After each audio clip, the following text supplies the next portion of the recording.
everyone, my name is Leanne and today I'm bringing you part 2 of my July wrap-up. In the first part of my wrap-up I spoke about the children's and YA books and the poetry that I read in July. Today I'm going to be talking about the adult fiction and the non-fiction that I read in July, so let's just get into the books. Let's start off with the short story collection I read in July, although this was actually a carry-on from June, and that was Stone Mattress, 9 Wicked Tales by Margaret Atwood. I have read a couple of Margaret Atwood novels before, but this was the first time I read any short fiction from her, and I was really impressed. She is a fantastic storyteller. A lot of these stories have quite twisted, whimsical elements to them. The first story focuses on a widowed novelist named Constance. She has written this incredibly successful fantasy series. She is dealing with the loss of her husband and she spends a lot of time talking to him. And then following stories in the collection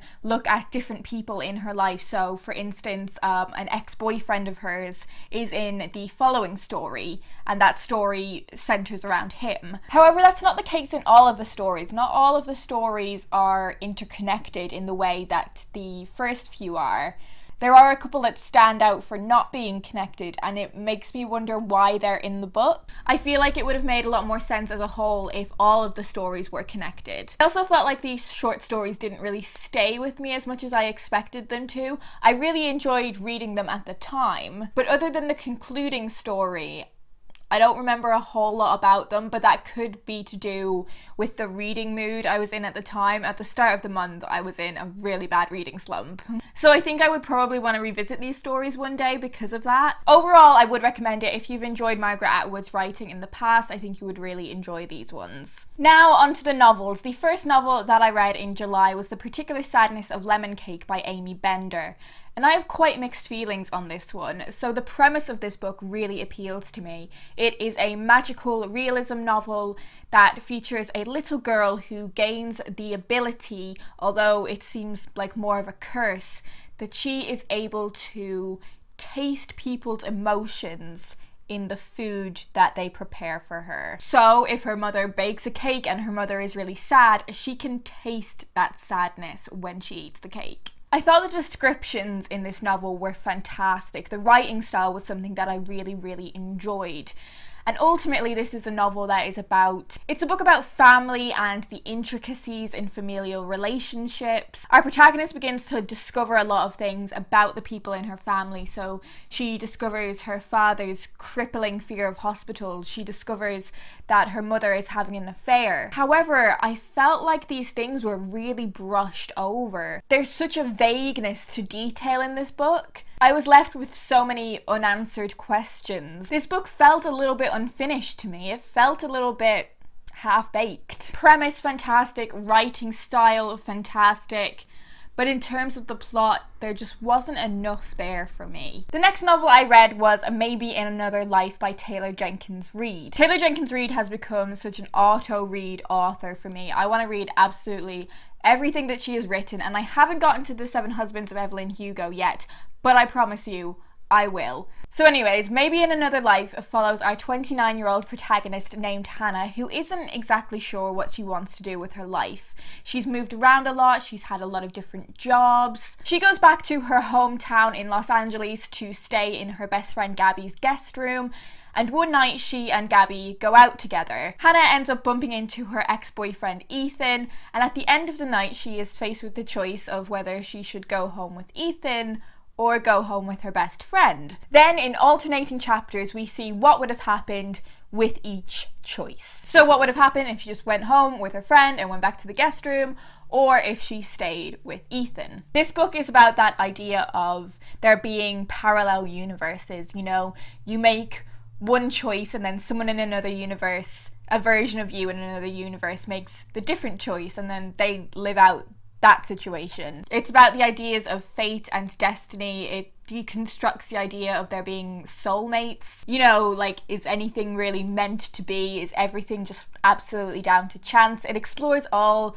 those different kinds of ideas, and I absolutely love this book. I really get on with Taylor Jenkins Reid's writing style. I find it really fantastic. I find the characters so believable and so real. I think some of the stuff that the characters come out with is so funny. Like, I genuinely laughed out loud at moments in this book. If you have any other recommendations for authors that are like Taylor Jenkins Reid, if there are books that are kind of similar to this one, please let me know down in the comments, because I would love to find more writers like her. The next novel I read was The Lola Quartet by Emily St. John Mandel.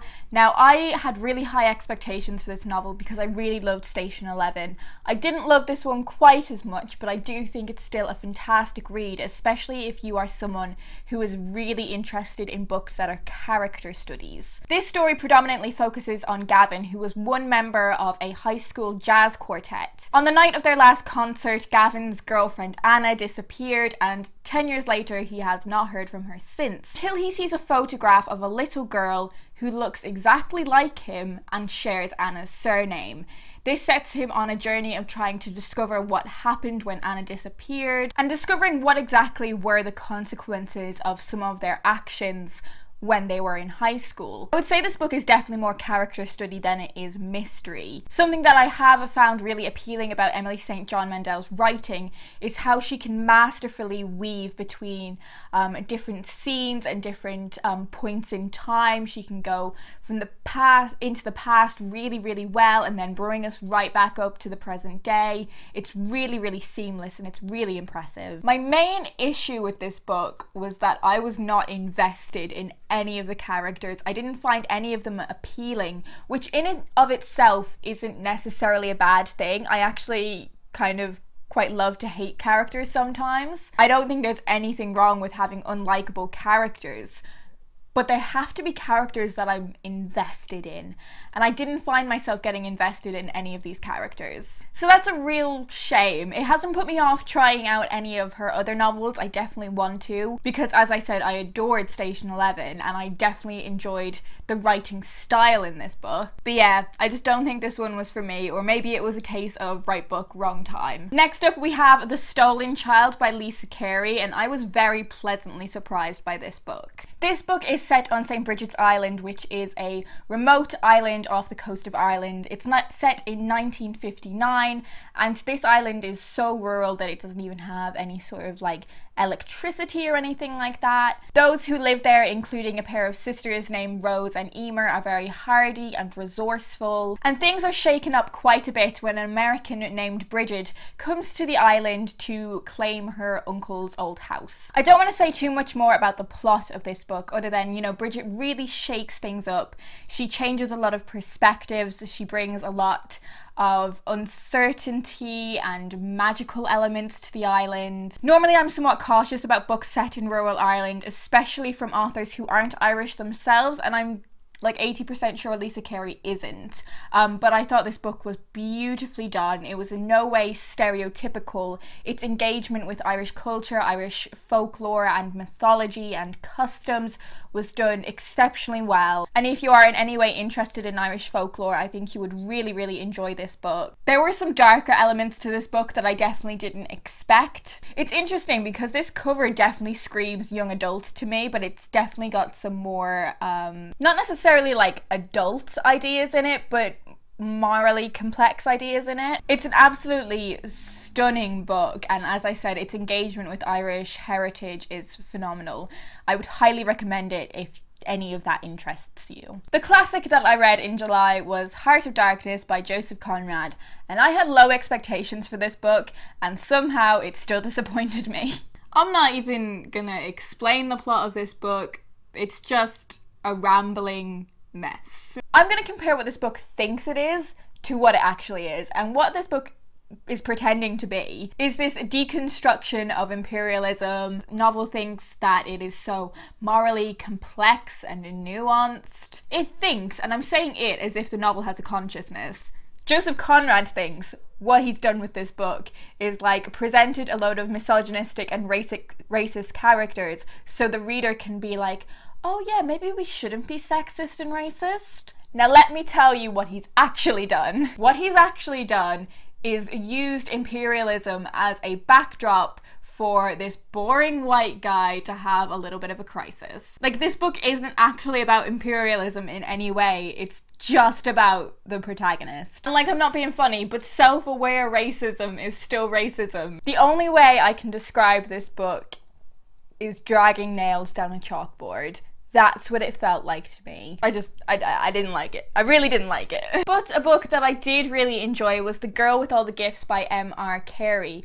This book's really difficult to talk about though, because I don't want to spoil any of it. This is a post-apocalyptic novel, and you know, gradually throughout the novel we begin to learn more about what is actually going on in this society. The book opens with a little girl named Melanie. Melanie loves learning. She loves going to school, and that is one of the most memorable scenes in this book actually, is that first scene that we see of her in the classroom and how much she loves learning and how much respect and consideration she has for her teacher, and how she can't work out why her teacher is so sad. This is a post-apocalyptic novel with such a fantastic and interesting and unique twist to it. It explores why we think the good guys are the good guys. It explores whether humans are the good guys by default of being human. It explores those things through alternating perspectives. So we do have Melanie's perspective, which is really the crux of this novel. I think it is